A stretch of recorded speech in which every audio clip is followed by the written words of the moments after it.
So the next couple here that I'm going to address is cold starting and also consistently running a dog. All right. I've talked about cold starting a lot, and I've talked about consistently running a dog and keeping it in the woods a lot, right? So these are complementary of each other. I've talked about both of these separately, kind of put them together and put it more into a perspective because I think some things can be lost on somebody by only seeing this half of the picture and not that half of the picture. So we're going to put them together here. All right, so for number one, I talk about cold starting so much on the channel, and I am a huge proprietor of cold starting. I use cold starting so much. And cold starting is not just laying a dog up for a week and then taking it hunting, and then laying it up for a week and then taking it hunting. Cold starting is so much more than that. It can be a tool that is a very good friend for you, right? For number one, it is going to be a huge metric to gauge a dog's willingness to work at the drop of a hat, okay? So cold starting, it will allow you to gauge a dog's willingness to work.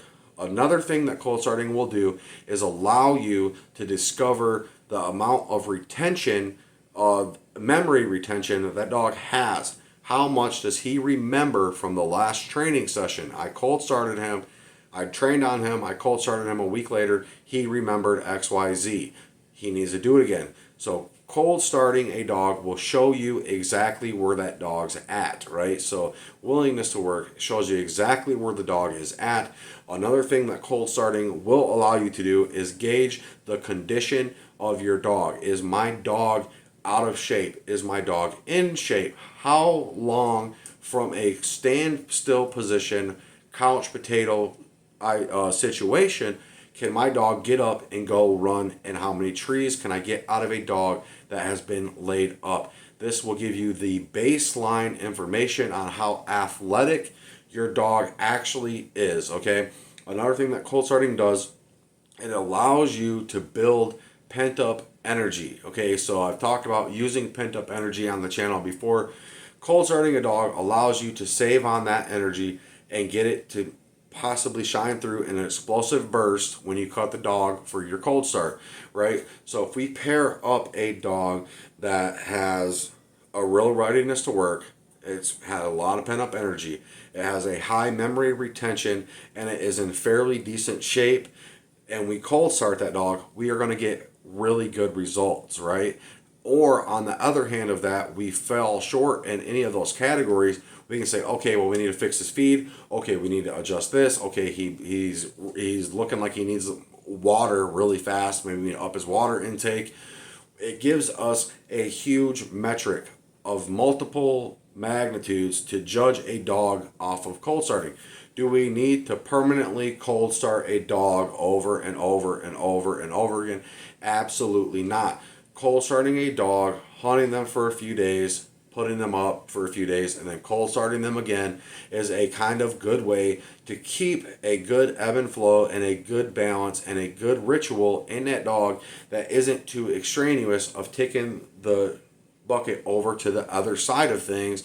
Is consistently running your dog, okay?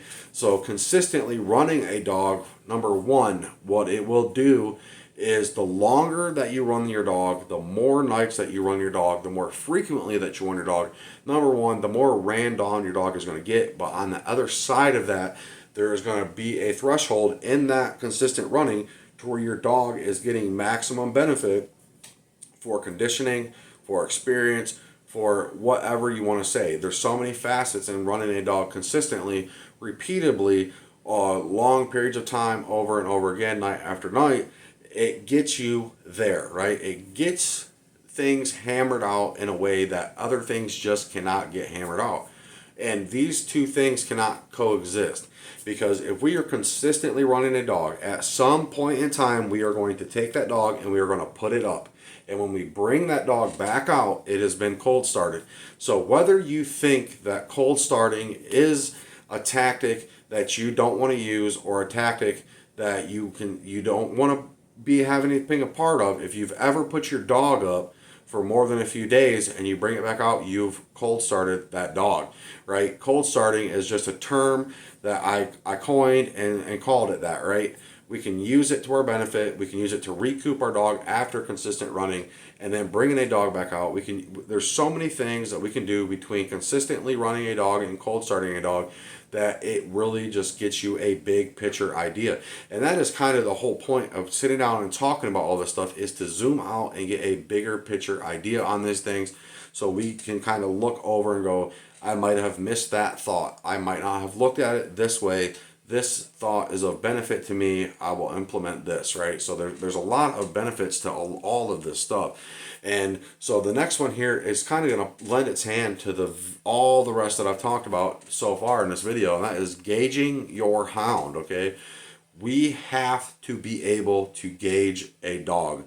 If you cannot gauge a hound on multiple facets, you are just going through the dark, fingers crossed, 99% of the time. He'll tree, he won't tree. He'll run, he won't run. He'll bark, he won't bark. He'll track, he won't track. He'll get out of the box, he won't get out of the box. He'll be sleeping when I get to the doghouse to pick him up. He'll stay in the doghouse. He won't want to come out. Whatever. If we don't gauge our dog on multiple facets, we are just rolling the dice every time we cut that dog out of the box, and we are none the wiser, right? We are none the wiser. Oh, I wonder why he ran track for 5-6 hours and didn't tree anything. Why am I letting him run track for 5-6 hours if he's already treed stuff? If we're not paying attention to what's going on out there in the woods, we're not paying attention to our dog, and we're not gauging our situation in the most ways that we can gauge it, we are just doing ourselves a disservice. At the very top of the list, ourselves are getting done the worst on that deal, and the dog is coming second and getting done worse on that deal. Okay. So the next one here is resetting a burnout. There's a lot of different ways that we can reset burnout dogs. Okay, so number one, it is extremely hard to reset a dog that has been burnt out if it has not had some type of foundation or some type of stair steps put in its training along the way to go ahead and get that dog back to a place to where we can rebuild it. Because some dogs, they have been so just slingshotted in one direction with no consideration of anything outside of just do this, that when they burn out, there's nothing to revert back to, and the dog's had enough of it, and you're not even going to get it back to a place. So once we burn a dog out, or we get a dog to where it is just falling apart and it is coming apart at the seams and it is not looking good, the way to reset these dogs, number one, we have to have a good foundation laid in our training, and that goes into everything. It goes into our demeanor, that goes into our training, that goes into our handling training, that goes into how we're handling and using the tone breaking. It's going into all of those things, right? So we have to have a good base to put a dog back on, that we can revert back a couple steps, take it down a couple notches, and come down from. If we take a dog and we just catapult it from puppy to treating its first coon to 7 nights a week hunting in the woods until it burns out, where are we going to go back to? Where are we going to revert back to? Are we going to revert back to walk hunting? No, we can't, because the dog's unfamiliar with that. We have to have some familiarities, and we have to have some place markers put in a dog that we can save ourselves from, right? We have to have a safety net there to catch ourselves if that does so happen.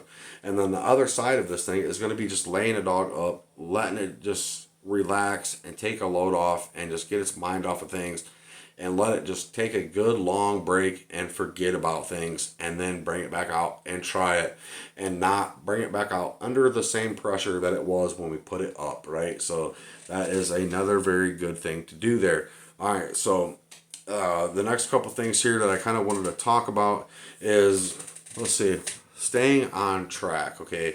So staying on track in our training is a very difficult thing to do. Number one, especially if we get a dog and we're going off on a little tangent with it, okay? So if we get stuck on a tangent of addressing this little issue, we're losing the big picture. And we have to, at some point in time, say, this is the track that I'm staying on if nothing's getting in the way of this, okay? So this is the main goal. Nothing can get in the way of this. Everything else is kind of on the side of that. We can address it, but if it takes too long, we have to get back over here. Or we have picked that track up and we've put it over here on this little side tangent, and then we have to get it back off that track and put it back on this track, and maybe it's not the same way that it was because of this tangent, whatever. Keeping a main goal and a main idea throughout is definitely the way to do it. And if we are going to adjust where we're laying our track, adjust which direction that we are going through with our training, we need to complete the first section first. We can get to a section, complete it, and go, I want to recalibrate. Let's do it this way and put them like that. We've completed this. Let's up that and then go here, right? And we're blocking it off as a platform to revert back to every single time that we move a step forward, because at some point in time the dog is not going to be able to move forward anymore, and it's going to have to something to have to return back to, right? So, and that kind of idea. Oh, we need to focus on this. I want to focus on this. Once he gets this, then we'll focus on this, and then we'll focus on this, and then we'll focus on this. And it's kind of just like we're weaving these tracks back and forth over one another. Some dogs will do just fine staying on that one track, and they will excel, and they will just keep it that way. And it's just about maintaining in and out of the woods, resting, hunting, etc.